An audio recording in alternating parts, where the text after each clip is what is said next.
VTT if we're even using that. I don't know if we are or not.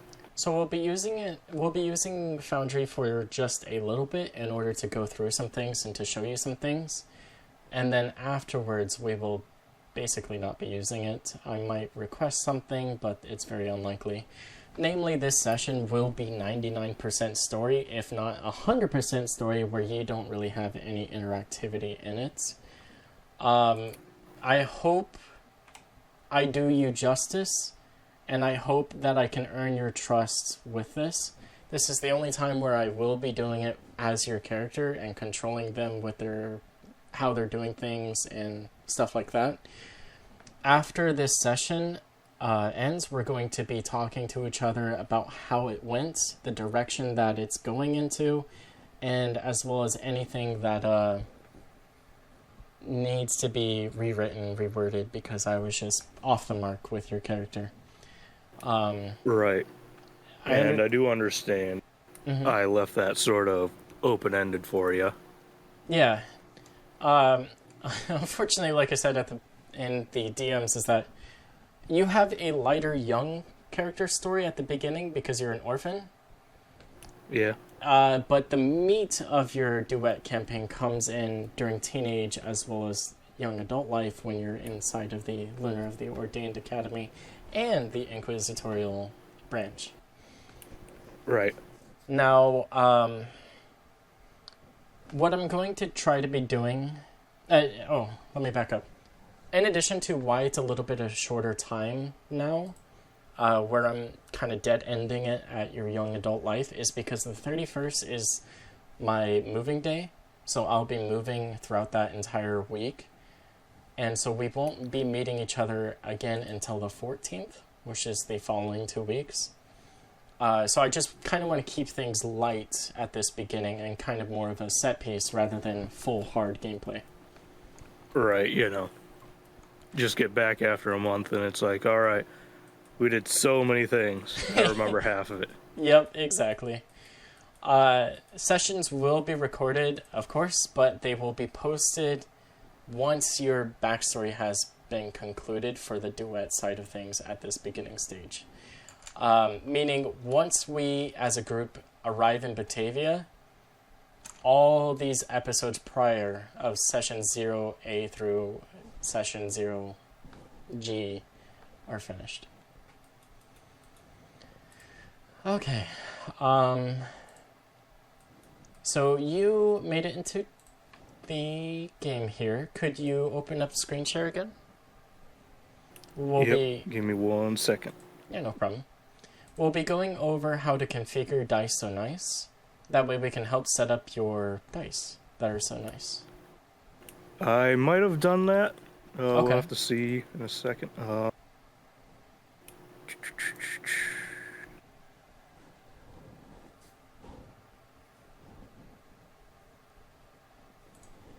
me get some music in here.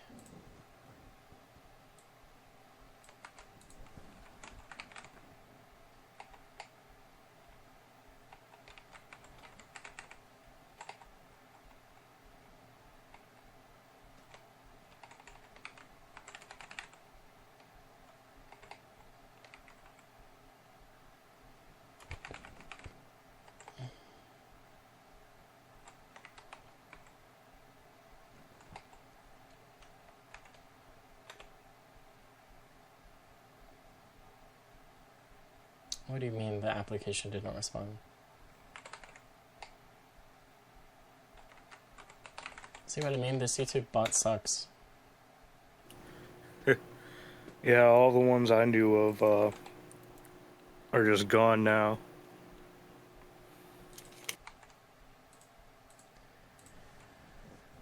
What do you mean you don't respond? You're literally in the freaking call. Dude. Well, no, he's not. Yeah. Let me see if this other bot will work for this song. Couldn't find anything. Thank God. Wow. So great.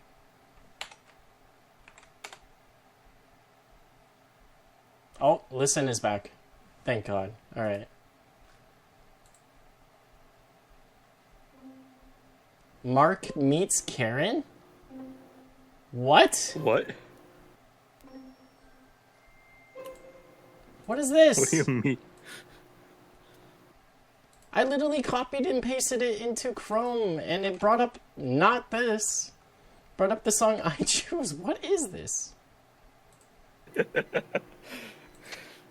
Technical difficulties?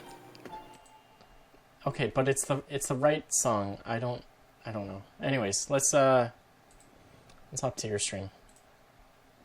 Let's ignore the bot for now. All right, so in your side chat bar there, if you scroll up quite a ways, there should be a little toggle button that says Dice So Nice. In the chat. And if you scroll up, there should be a thing that says Dice So Nice Configure Settings. It'll be pretty obvious where it's at.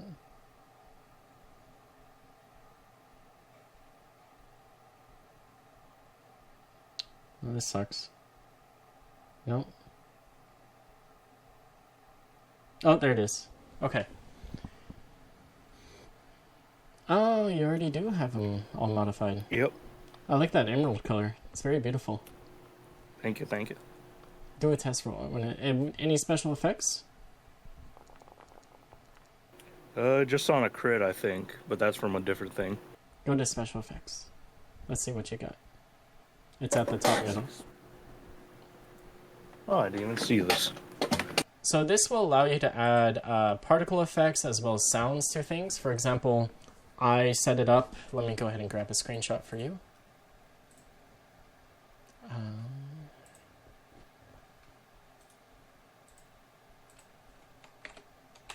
I set up a thing like that for myself.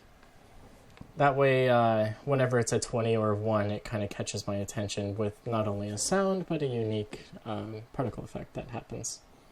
You can also stack them, however many times you want for particle effects. Wow. Surely one of these are going to be 20. Surely, right? Oh, no. Yeah. Oh, they're all like 7s and stuff. If you scroll up just a bit, you'll see how many times Leadbed it took him to get a natural 20. Yeah, I see one in there. Oh, I think that was a nat 1.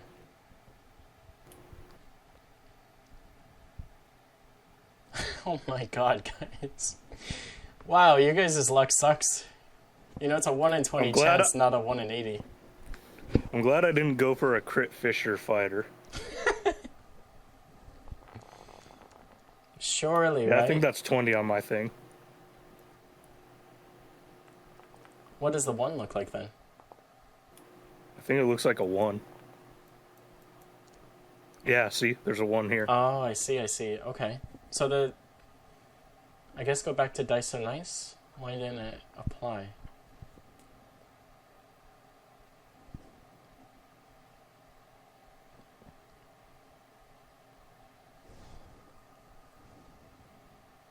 Oh, might not have saved. Maybe I didn't save.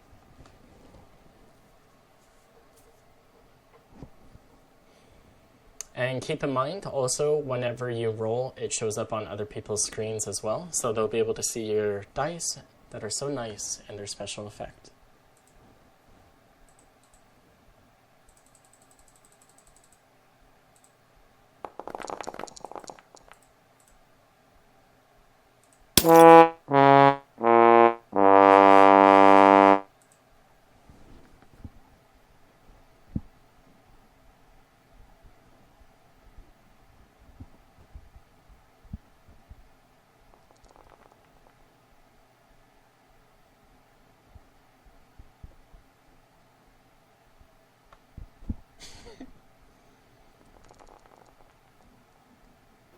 I'm going to need to buy more dice. That one. Ooh, okay. And then that one just after that.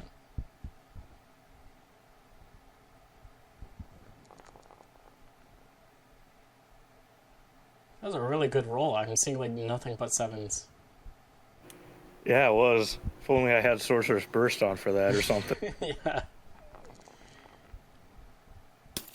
Hey, nice. Hey. So,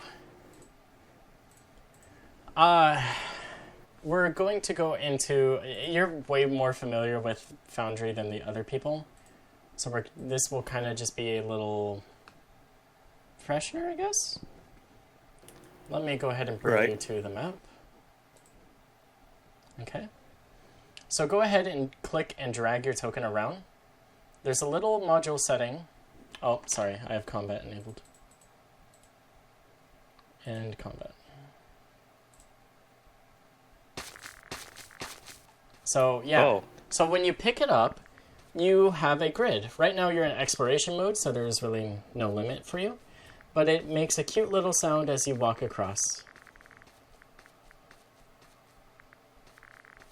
Pretty nice, huh? Very nice. Now let me add you to combat. And now, as you can see, it restricts your green squares to what you can actually move. Now, there is a quirk with this, and I'm not sure how to change it.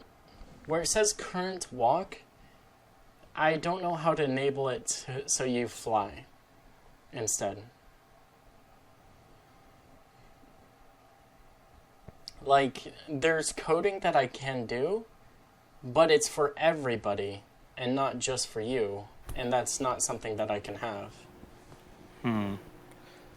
Maybe if you click on the flying status effect, that's one thing that I didn't try. So click on flying. Maybe try that. No? Okay. Yeah. That's the one quirk about this. So just keep in mind your fly speed specifically is 40 feet of movement, whereas the other two griffins in your party are 30 feet. Or 30. So it didn't really matter for them. Don't worry, I'll be flying laps around them anyway. And let's say if I had a Skelly Boy and I began combat and it was his turn, now you shouldn't be able to move your character, right? Alright, good. Nope. Locked to the ground. So let's move back to your character, and I need you to get your sorcerer, so get relatively close to that skeleton. And I will be teaching you on how combat works for this. It's a little too close. I mean... I mean, if you want to be next to it, sure. So go ahead and double-click your character token. And so on the very left-hand side where the main toolbar is, very left-hand side of the screen, you see your target selector, which is below the token selector. So that is your target selector, and that's what you need to click on before you make an attack if you want to do some of these flashy animations. So go ahead and click on the target, and then click on the skeleton. Okay, good. Alright, now go ahead and open up your character sheet and cast like Sorcerer's Burst, for example.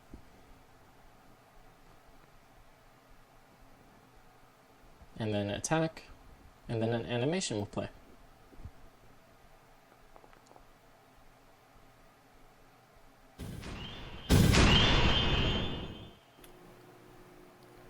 Well, I heard a sound, but not a... Didn't see no animation if it came up. I think it's because you're too close, because it's a ranged spell. Probably. So go ahead. I don't have any touch spells, so... Go ahead and back up some with your token.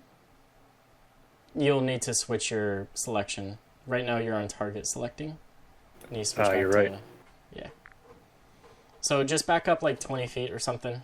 Give it a nice space. Yeah, there you go. And go ahead and do your target selection again.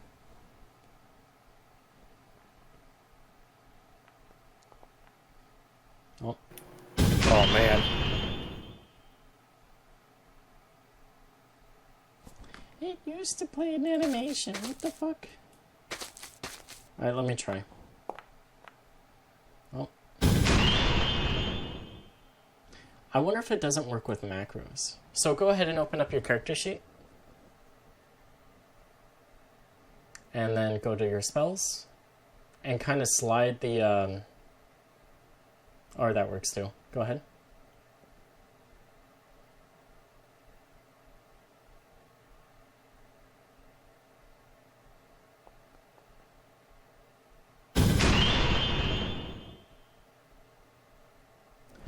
What the heck? This literally worked yesterday. Alright, let me try it. Alright. So I will do Sorcerer's Burst.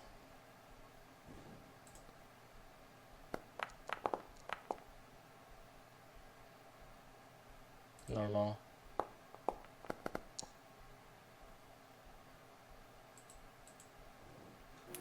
I didn't even hear the sound for it that time. It didn't do anything for me. What the fuck? Alright, what about Chromatic Orb?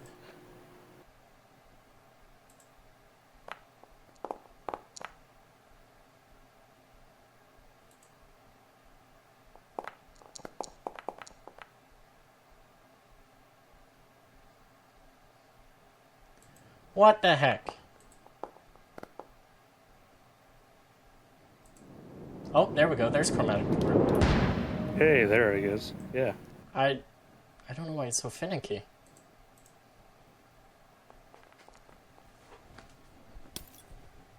So a little quirk with your character, and I don't know how to fix this, is that sometimes your spells visually miss, despite you rolling like a natural 20, for example.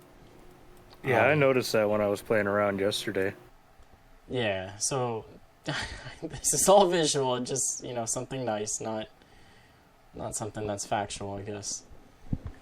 So I'll go ahead and teach you on how to do it. So go ahead and open up your character sheet.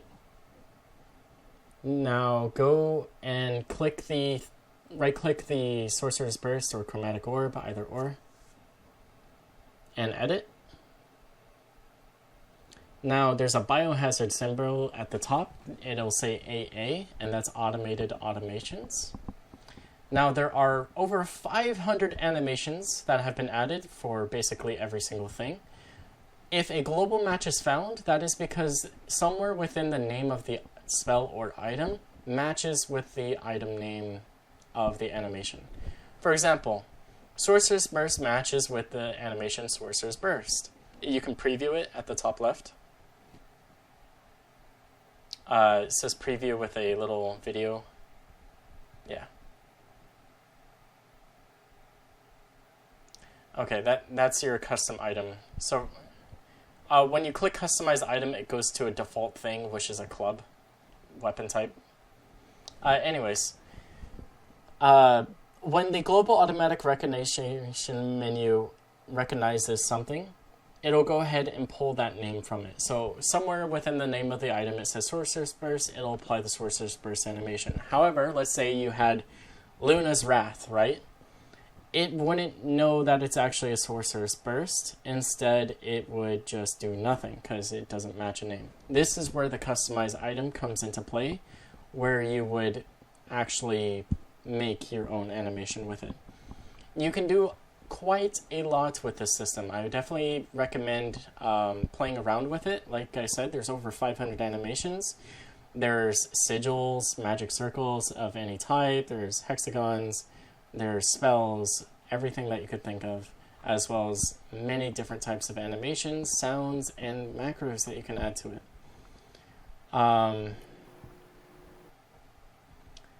But yeah, I'm not going to personally get into this with you because there's quite a lot here for you to self-explore if you ever wish to. Right. And if you go at the top there where it says animation type melee, if you change it to spell, you'll see spell things. At the very top.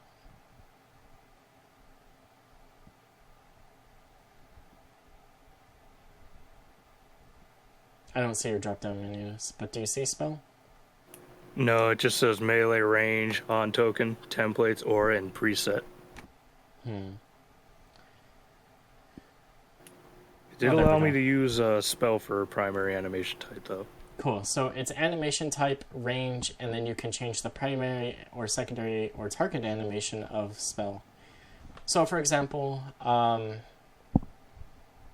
you can make a fireball beam from yourself and then on target animation, once it gets there, it'll play a different animation around it, like burning fire around him. So that's something for you to mess with on your own.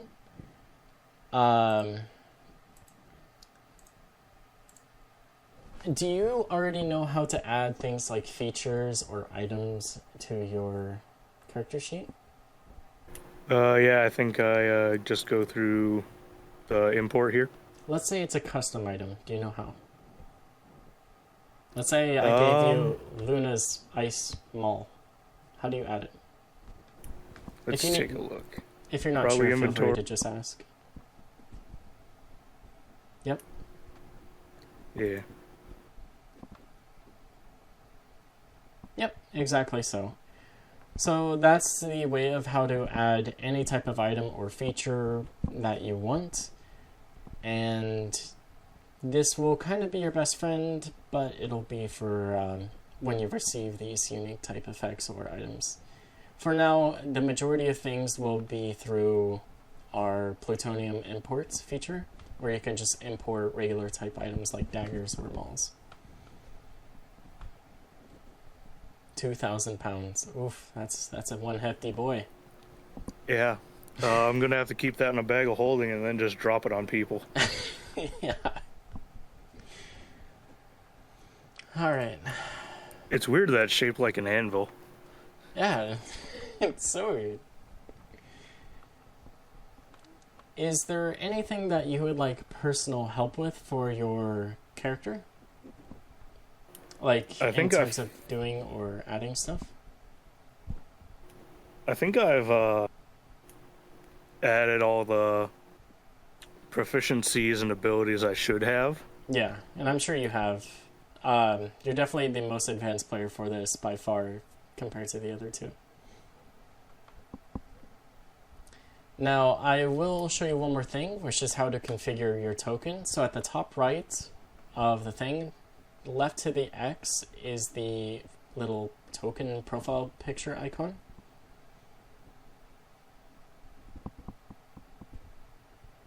And this is where you can add things like dark vision and stuff like that, change your token name, display name, as well as a bunch of different things. This is something you want to kind of update. I'm pretty sure I did everything, as a baseline function. I think everything's fine. But if you want anything different, feel free to do it from there.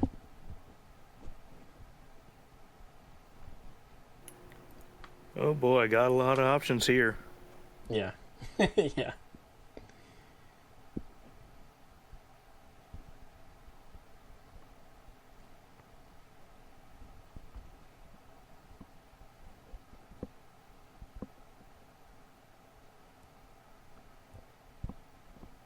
That is one thing that I also don't want you to touch, which is your health bar and AC bar. I kind of use it when I click on your character to know exactly what your health and AC are at all times. Right, that's fair. So if you click on your token on the character map,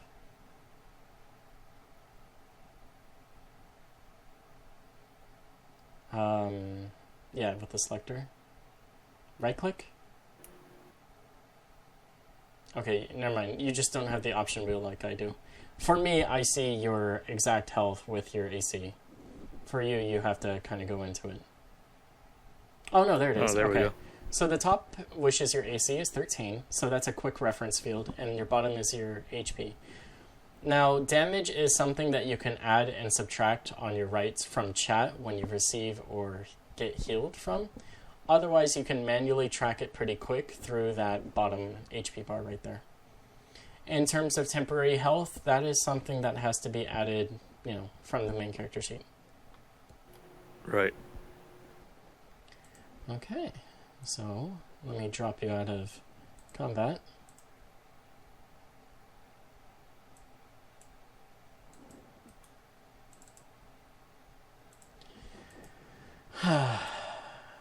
Alright, you ready for our session? I hope so. Okay.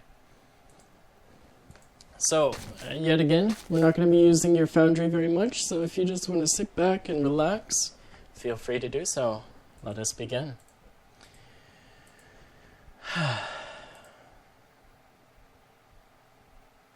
Let's see if the song plays as well. Okay, get out of here.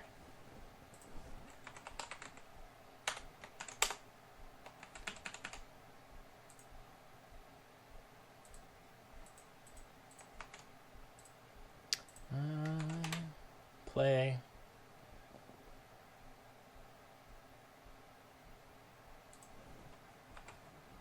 Loop.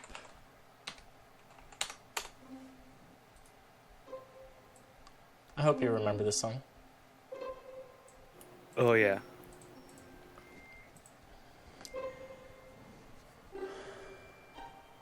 The sky split apart with the roar of thunder, each crash rolling across the rooftops like the rhythmic wings beat of the unseen nightmare. Rain poured in relentless sheets, washing the cobblestone streets until they gleamed like blackened glass beneath the storm. And there, upon the steps of the Evernight Church, lay a crib. Within the woven basket of threads and needle, a newborn filly slumbered. No wail of fear, no restless stirring, only the slow, steady rhythm of a dreamer with unmatched youthful potential. Her emerald green coat glistened where the woolen blankets had slipped, a golden mane spilling across her brow in loose curls. The large doors open. Inside, a black velvet broodloom carpet laid across flawless blue tiles that shimmered like moonlit water. Above, the dome of the building rose, its stained glass catching the dim light, painting the air in hues of midnight and silver. Nightmare's moon's wings curved around the circular skylight, as though she held the heavens in her grasp. At the center of the dome, a single silver-lit moon glimmers. Its gaze feels as though it is fixed upon you, a watchful presence, one that did not simply see, but weighed you.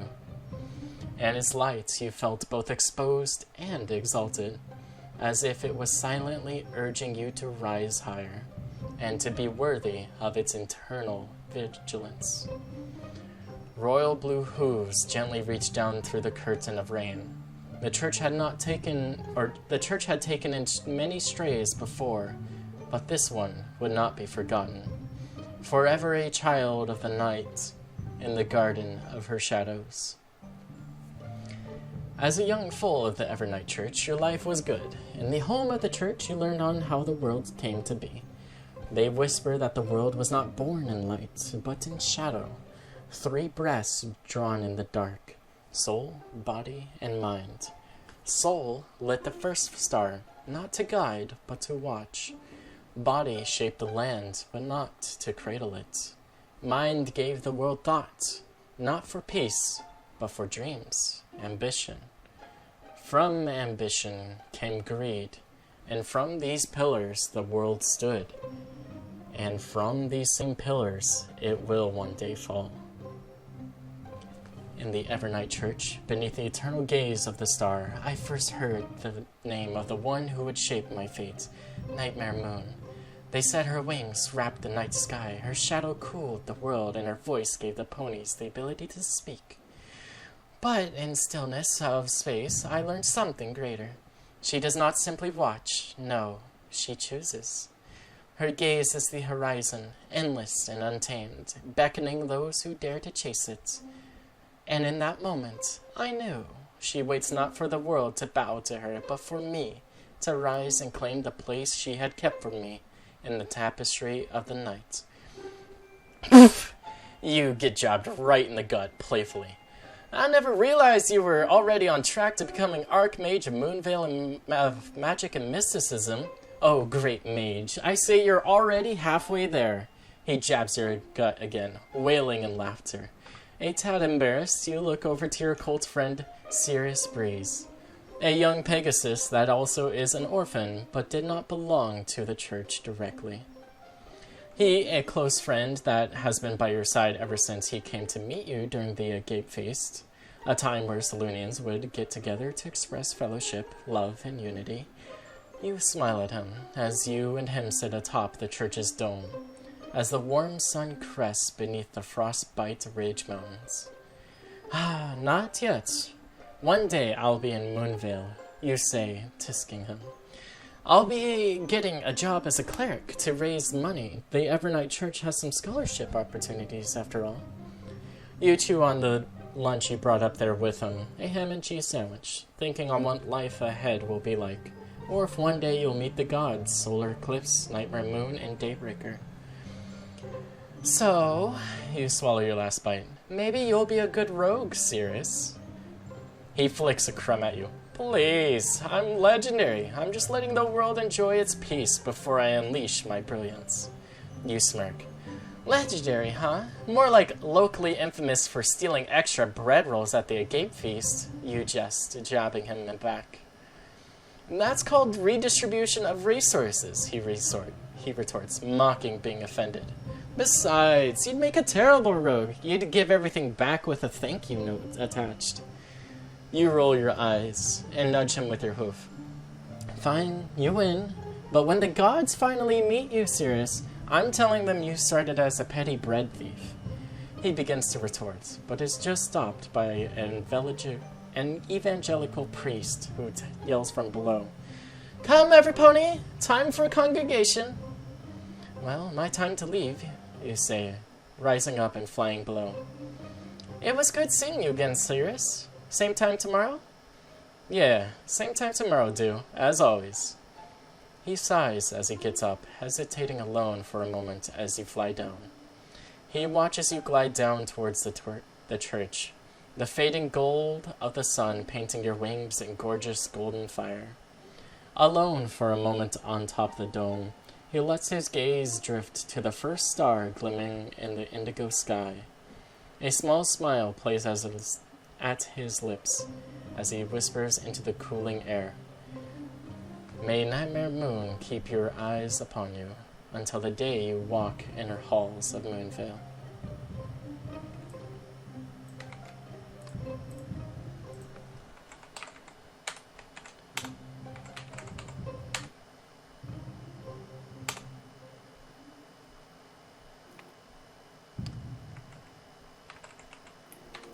Okay, skipping. Thank you, Ad.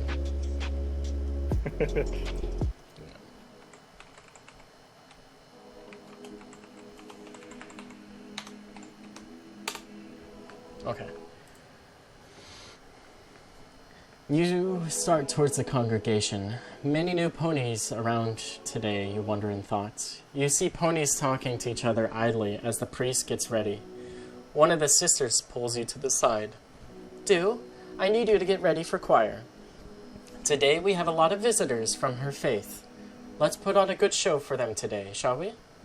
She winks and nudges you with her shoulder before ushering you through the side door that leads around the chancel. Yes, sister, you bow slightly, an offer of respect. You stand and move through the door, where behind many children gather getting ready to head out. Sisters moving around, dusting off the children's dirty clothing, spritzing up their mane and fur.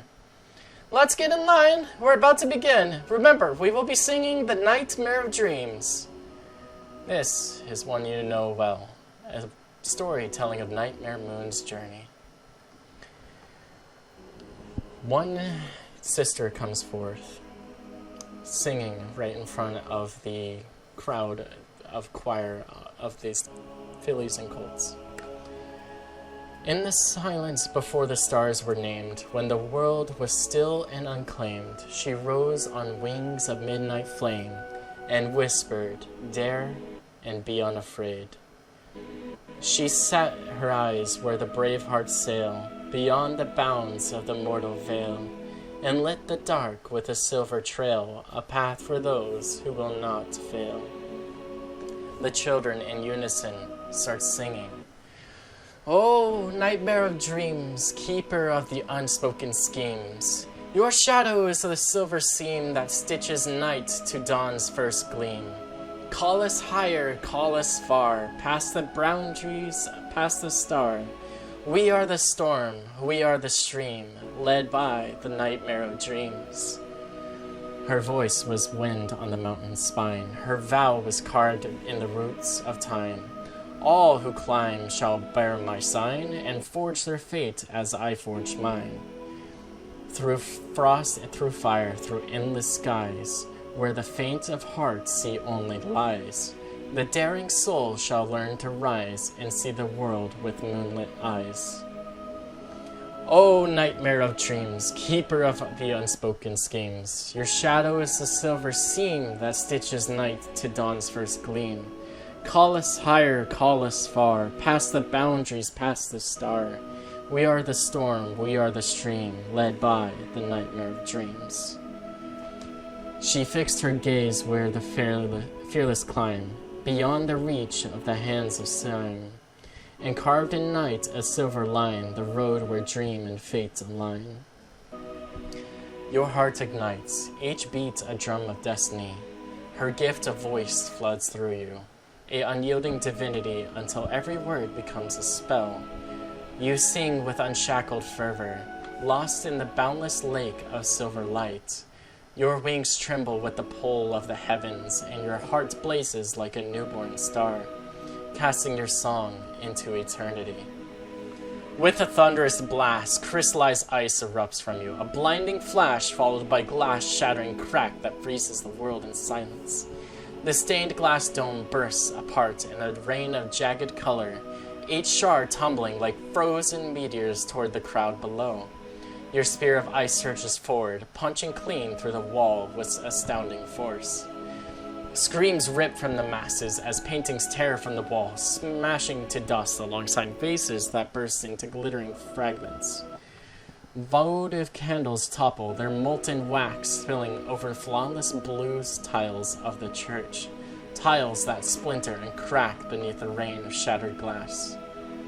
The air smells of cold and fear, frightful eyes look upon you. Children of the church move away from you, your hairs stand on edge, petrified look of fear of you. Yourself with what you have done. Everyone waits in silence, scared to make a breath or sound around you. One man, an old-age unicorn dressed in a nice black frock coat with gray hair, steps forward, towards you. The folks around him stare at him and then at you. He gets on the chancel. From 5 feet away, he asks, "Your name, do?" Or, what is your name, miss? Do, sir. Have you had magic of this potency before? No, this was unexpected. As he goes ahead and pulls his beard with his hoof, strumming it gently. I see. Who are your parents? I never knew them. Have you I always was always raised by the church. Have you always wanted to learn magic? I didn't put much thought into that. If I can, yes. Have you ever been taught magic or have been self-taught? No one ever gave you a chance as a side note. No, sir. The folks around the room begin dusting themselves off, asking if each other is okay. Miraculously, no one was injured. Sisters and the priest of church already checking on the children to coddle them. The old man takes you by the hoof. You're all right, child of the night and creator.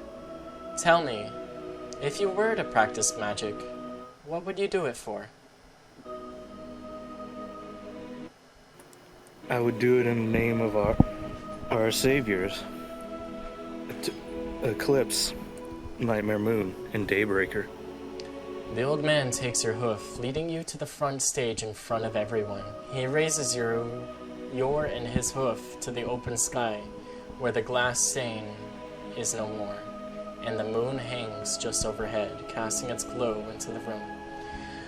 He bellows out into the room for all to hear. The congregation of the Nightmare of Dreams is now complete. Our Lady of the Night has chosen her disciple. I, Duox, Archmage of Moonvale of Magic and Mysticism, hereby to bestow due the honored right of scholarship to Moonvale. He leans over to you. But first, time to clean up this show of magic, eh, Du? I'll fetch the brooms. He gives you a wink.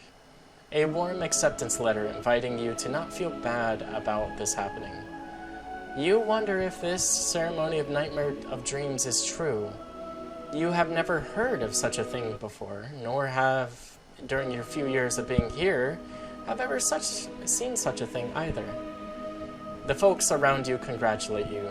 They come and give you a hug. Sister Lily, the person who taught you everything, congratulates you, tears staining her face, tears of happiness. The moonlight pouring through the shattered dome was cool against your fur, as if the heavens themselves had lowered to bless you.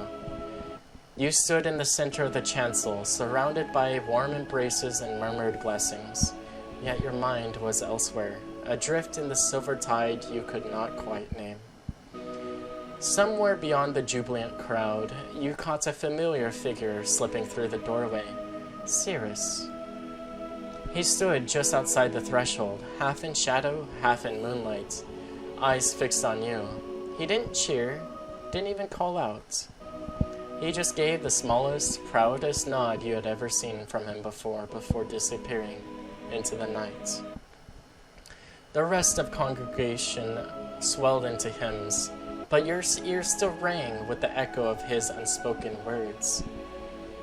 Later that night, after the last candle has been snuffed and the sisters had begun sweeping the shards of colored glass, you found him waiting atop the church's dome once more. The storm had passed, the sky was a deep ocean of stars, and the moon hung like a silver crown above Frostbite Ridge waiting for its turn of sleep. "You didn't stay for the song," you said softly, wings settling at your sides. "I heard it," he replied, leaning back on his elbows. "Every word. You didn't need me down there to hear it. I felt it up here." You sat beside him, the air cool and crisp, your breath curling into the night.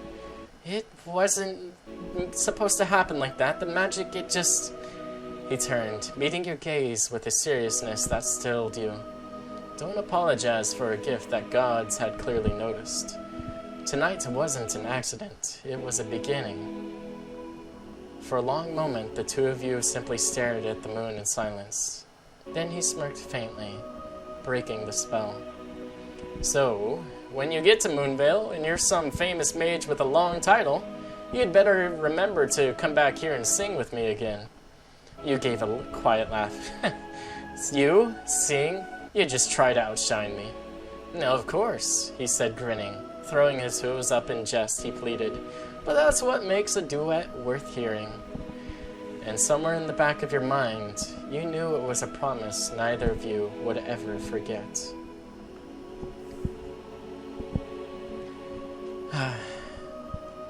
Like I said, for this one, yours and I's are short and sweet. The main meat of your story begins when you start heading towards the Moonvale Academy.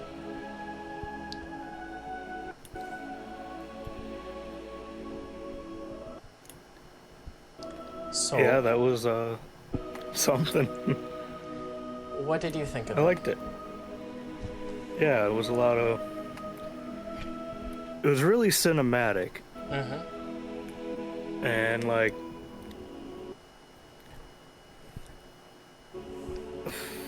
It's hard to put into words, I'll be honest. It's no problem. Was there anything that you liked in particular about the session? I'm just trying to gather notes for future duet sessions. Of course, since this is mainly a story duet, the interactivity just isn't there. I hope I well established that with you and with everybody prior. I really liked how you described all the characters and the church. Like, it very much set the scene and painted a clear picture in my mind of what's going on. Mm-hmm. Also, ham sandwiches. Ham and cheese. meat is legal there. It's not taboo. Alrighty. I mean, I guess that depends on your character, of course, you know, if you become a vegetarian or not. No, it's fine. I was just like, that just threw me for a loop for a second. I'm like, wait a minute, ham. What were some of the things that you didn't like about this? And please, be honest, I won't be upset. I really do need feedback for anything that you do and don't like so I can build a better future.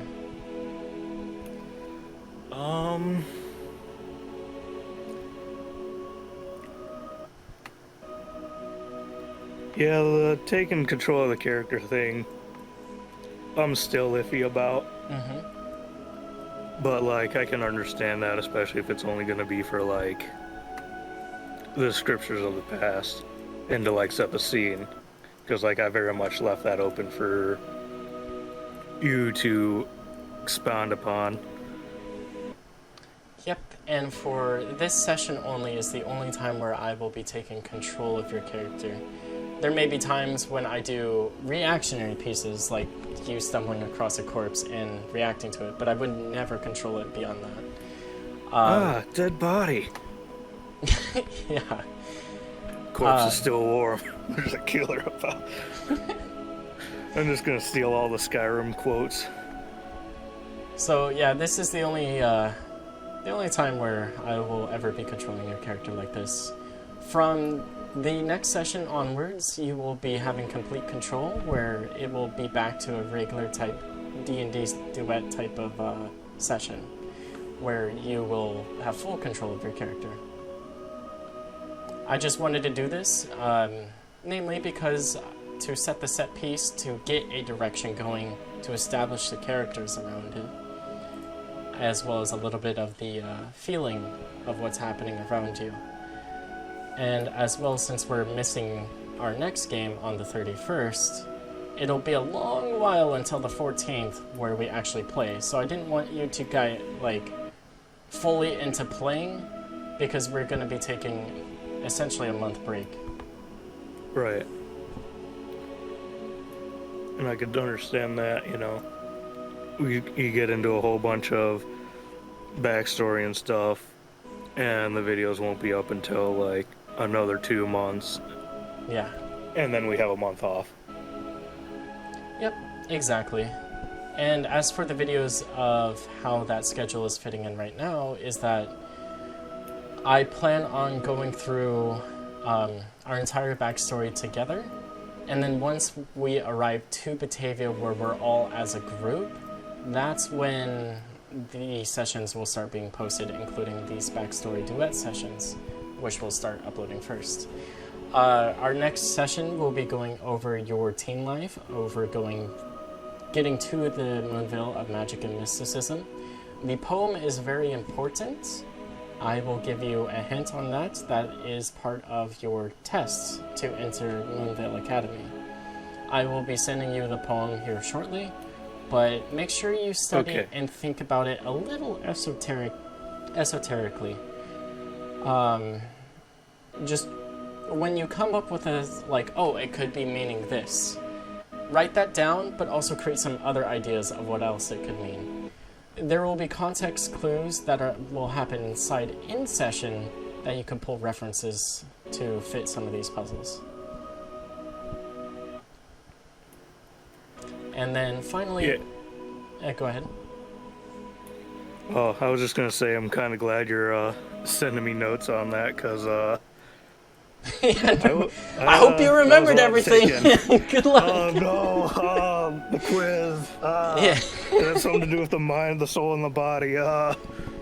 Yeah, I don't like it when esoteric puzzles are done like how they're normally done, where you're just fucking thrown into it with no context. I definitely am trying to give the best preemptive measure to you. I'm sure we'll hit a button in the abyssal refine and that'll open up a door somewhere in, like, the frozen twilight forest. Oh, for sure, for sure. But yeah, that's the end of the session. Do you have any more comments about the story in general? Again, like, dislike, or just general statements. How did it flow for you? Was it too quick? Was there not enough? It was good for intro. Mm-hmm. And like I said, I wasn't really expecting to be super involved in this, because this is like the whole your introduction to me of the world and the backstory. Yep. And did I do your character justice, do you think? With both of how they speak, how they move, and how they're kind of reacting to things? Do you think it was appropriate for your character? Yeah, like that interaction between me and Sirius is pretty much the friendly rivalry slash friendship Mm-hmm. that I was expecting. Cool. Good. Alright, well, I think that ends our session. Like I said, pretty short this time. Next time we'll definitely be hitting the 2-hour mark, if not, you know, hitting the dead end timeline mark. Right. I will have to ask for clarifications. It doesn't have to be right now. Yeah, no on the problem. whole downdraft feature that my character gets. Uh, Mostly with like the range at which it works and how it could be targeted. Unfortunately, it's just directly below you. Okay. If you did want to switch it to the other one, feel free. I'll keep it for now. Yeah. I'll have to figure out how to get the flying thing to work for the movement. Yeah, I've been looking up at some documentation, and the only thing that I saw was API calls, which is not something I'm doing.